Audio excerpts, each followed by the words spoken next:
Assalamualaikum warahmatullahi wabarakatuh. Isang mainit na araw sa ating lahat.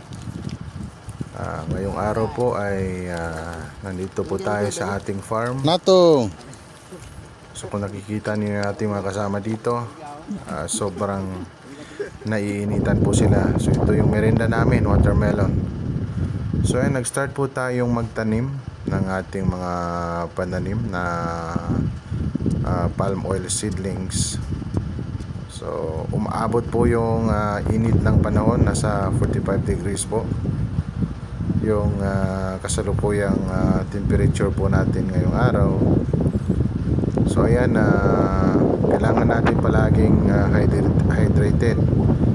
So ito po mga ka-farmers, mga kababayan, so nakikita nyo, alhamdulillah, ito na po yung ating munting farm. So cultivated na po siya.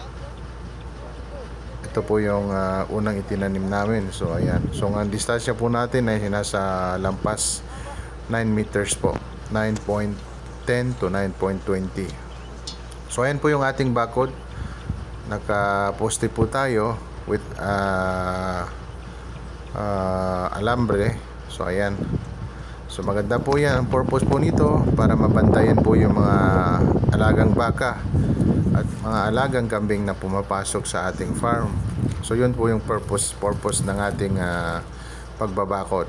So yan, i-vlog po natin yan sa next upload natin. So medyo mabilisan lang po na video ito or pasilip sa ating mga ka-farmers. So yan, maraming salamat. Alhamdulillah. God bless po sa ating lahat. Sana po ay magbunga ang ating mga pinagpapaguran. So yun lang po. Assalamualaikum warahmatullahi wabarakatuh.